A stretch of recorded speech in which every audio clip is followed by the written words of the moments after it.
Welcome back. We are continuing to look at what remains of Edith Finch and how it uses literary techniques to accomplish what it's trying to do.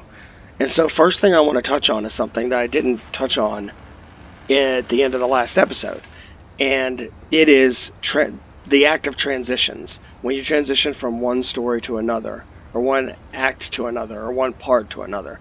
In your own writing, that can take the place of a sentence or a paragraph or something that shifts things to a new point of view. We sort of did this in the game when we passed through this secret door in the closet that now, as you can plainly see, we can't go through anymore. And we're about to get into another important literary element. Authors choose to structure their stories in various ways.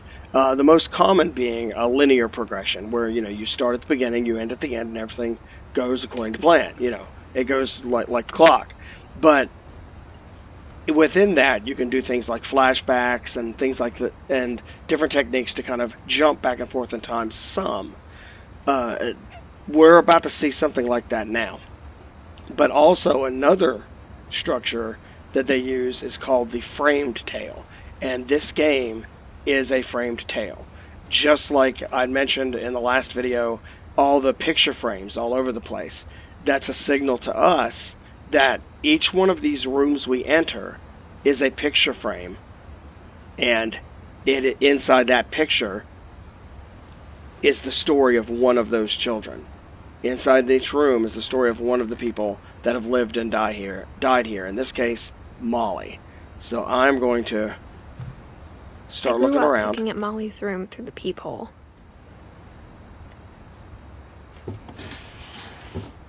Molly's gerbil had a tiny bedroom with its own even tinier gerbil cage. Okay.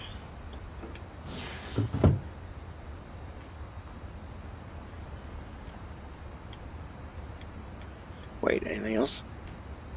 No? Let's check over here. Owl mask? Cat mask? Can't tell what the bird of some sort? Duck? Maybe?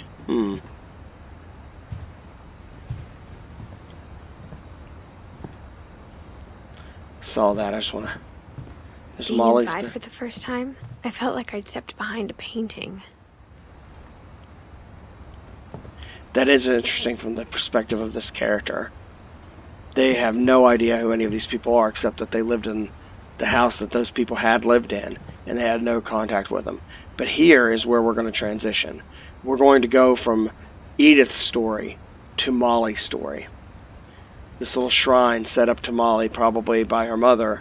I got the sense Edie had spent a lot of time here before my mom sealed the doors. Time to learn Molly's story.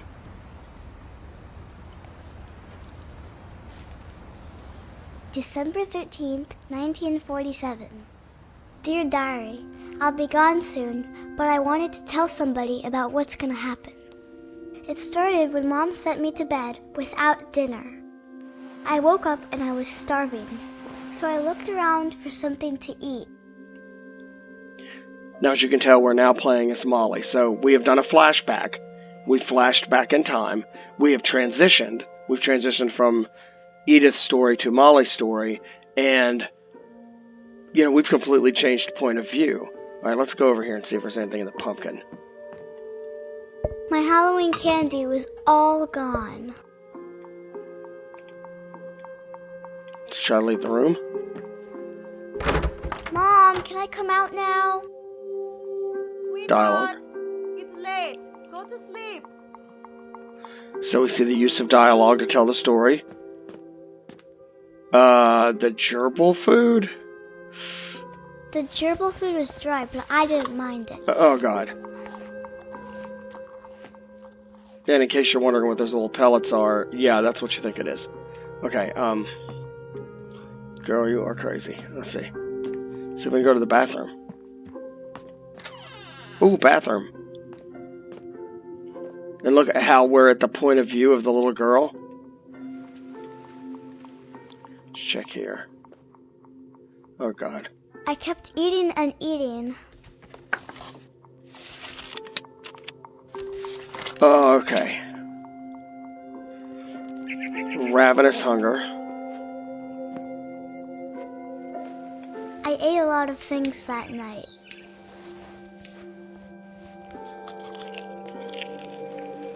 Berries from mistletoe. If I'm not mistaken, that's not safe. Then I heard chirping outside my window. On the way to the window, I'm going to check this out.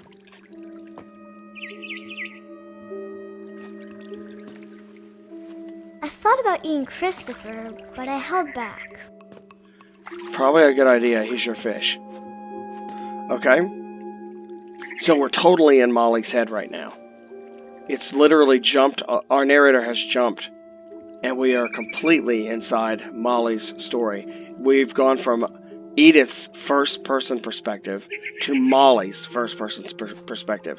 Instead of, say, a third-person omniscient perspective that bops around, we're just changing narrators as we go. It was a barn swallow going back to her nest.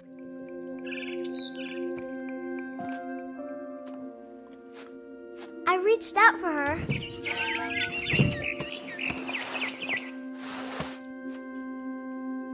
And suddenly, I was a cat. And this is a good place to stop for just a second. So, we've just transitioned again, but sort of, but we're still in Molly's story, but she somehow turned into a cat. This is primarily for, say, an AP literature conversation, or if you're going to get into various literary schools of thought, we have gone into surrealism.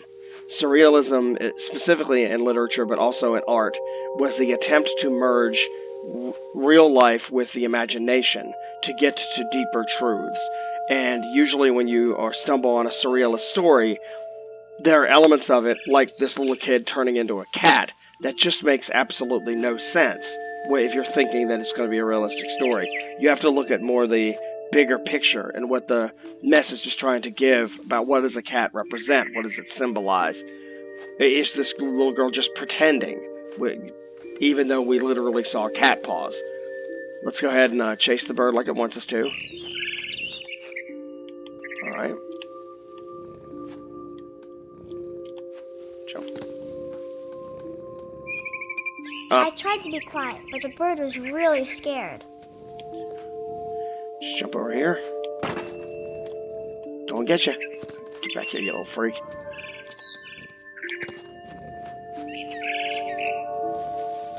There he is. Let's hop over here. Ah.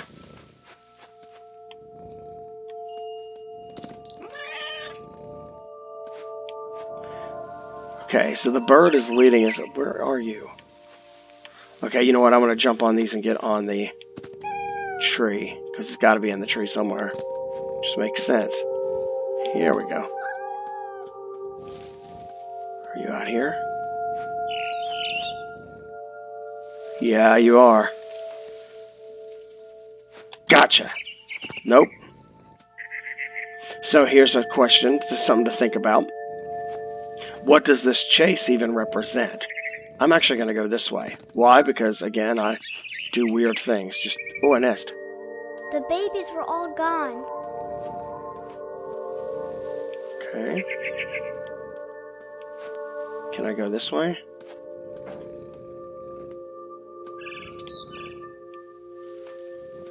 I need to go find the bird.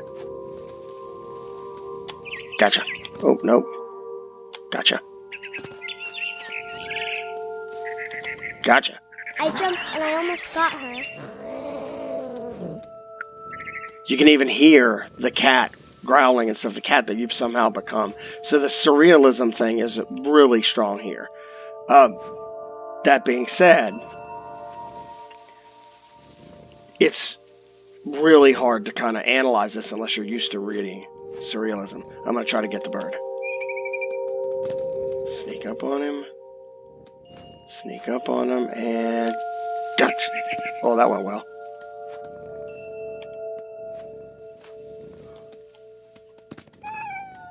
Did I mess up?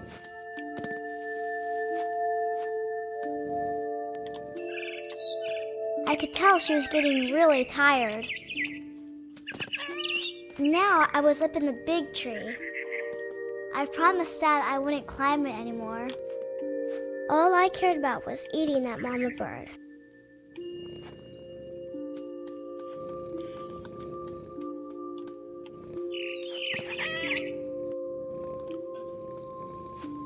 Okay, here we go. I gobbled her up. And suddenly, I was an owl. Okay, so I thought this was, All you I heard know, was the wind. at first I thought, well, Then okay, I heard little teeth nibbling in the grass. notice the use of sensory details here. But I thought she was going to die there, but nope. Little teeth and nibbling in the grass, so as a bird, she can hear these things. Rabbits. Okay?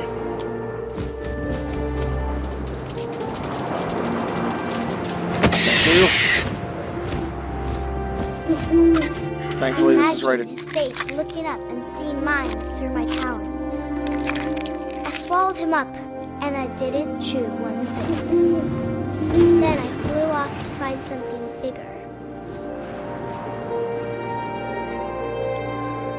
Find something bigger. So this hunger that she's experiencing, that has led her into this surrealist journey. I wonder what it represents.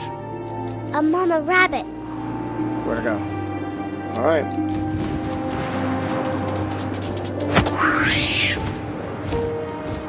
Sorry, She was Mama almost Rabbit. too big to carry. I started choking, but I couldn't stop eating. Notice the sound of the bones Suddenly, crunching. I was a shark. Whoa. Why am I... Oh, talk about surrealism.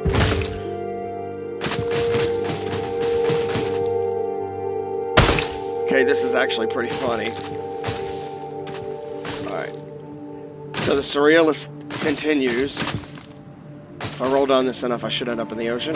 There we go. I rolled off Oh! the cliff and into the ocean. Now, I was hungrier than ever.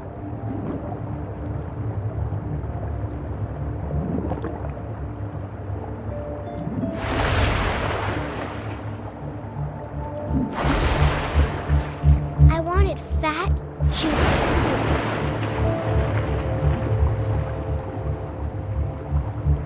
Learning to control this thing is not easy. Alright. So we have another transition. Now she's a shark. Her hunger has gotten so ravenous. You get it? Got it. I tore off her flipper, and it tasted really good. That's nice to know. That's leaving a nice convenient trail. Grabbed on tight.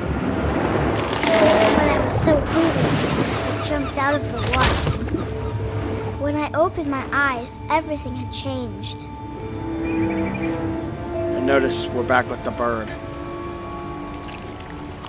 And we are not a shark anymore.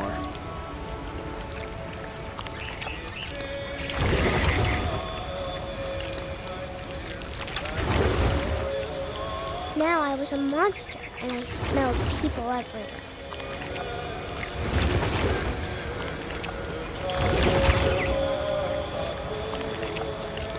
The bird is still our guide. It's leading us where it wants us to go. Notice the song choice in the background.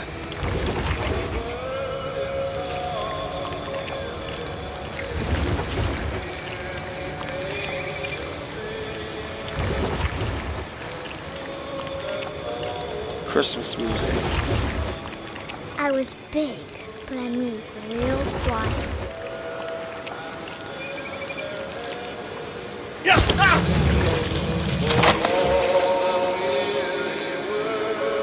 Talk about surrealism. With that, the music gets louder.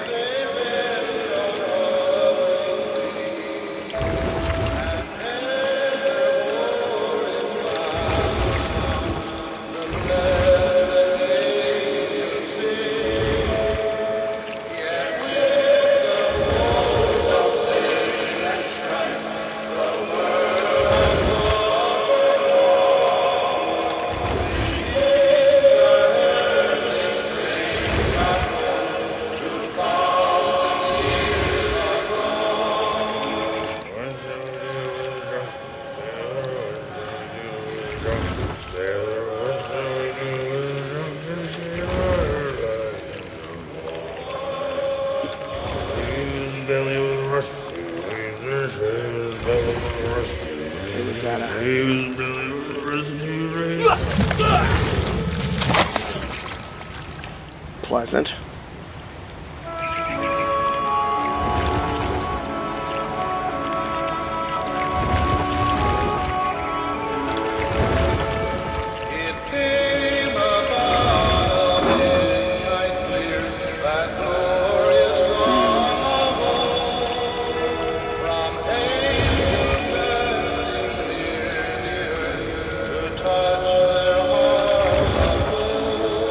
Here we go, Captain.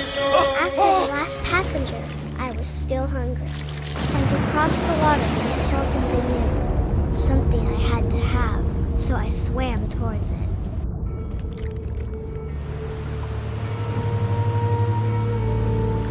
Okay, so we have now transitioned again into another part of the story.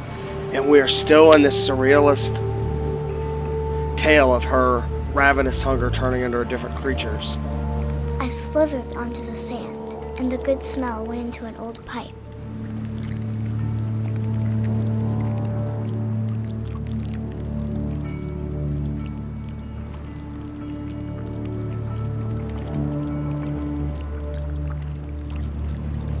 Okay.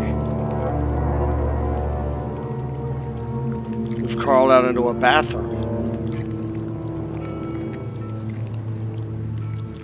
I got closer and closer. And look at where we are.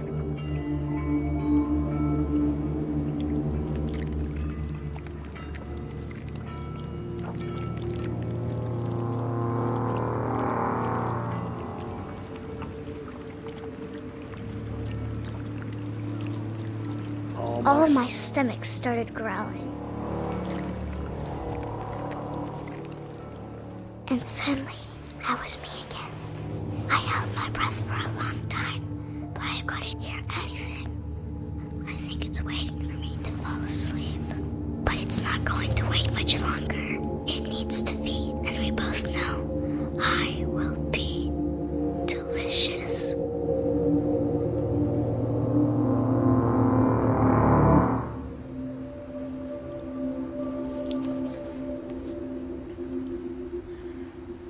Okay. I'm not sure if I believed all of that, but I'm sure Edie would have. Okay, so we have now transitioned back into Edith's story. So in the end, we can really look at this surrealist framed tale of Molly and try to talk about what this might mean. What does it mean that she turned into these different animals? What does it mean that she had this ravenous hunger? What does it mean that she literally became the thing that she imagined ate her? And in her own imagination, or was it an imagination at all, she devoured herself. So that is a great stopping point. If teachers, if you have any ideas of what you would want to do with from here, if you want to go into that conversation, understand that it is a great example of a there is no right or wrong answer kind of conversation. You just have to kind of explore it and figure out, what you think and use evidence and stuff that you have found and have fun with it. But we had a really great example of structure here and we saw one example of the frame tail. We went into the frame and back out again. If you look at it, this book we're staring at right now with the branches of the family tree, each one of those people, Odin, Edie, they're all a frame that we go in and learn about them. So there's so much going on here. And in the end, that frame builds the branches and the roots and the webwork to lead up to Edith, Milton, and Lewis, which was the most recent generation, and Edith is our character we're using now.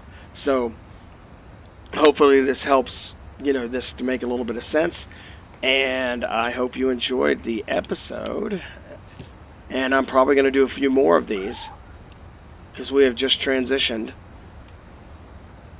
back into Edith's story. So I will pick up the story from here in the near future. Let's see. Do I go back through this? Let's see.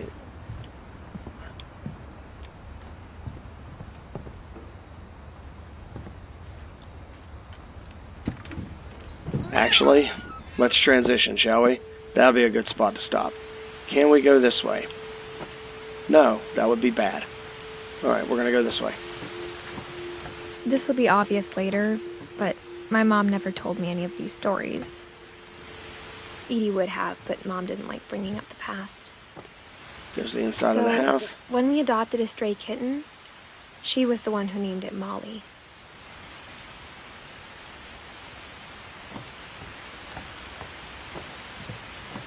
And here we go. Transitioning into another story. And we get a little bit of closure with Molly's story there. I spent a lot of time in Great-Grandma Edie's room. And I think that's where we're going to stop. So, again, take the time to have a discussion. Any activities that may come from this. What did the author do to establish mood and tone by using that flashback, that framed tale, the surrealism even? What does any of that mean? There's so many things you can do with that. Enjoy. See you next time.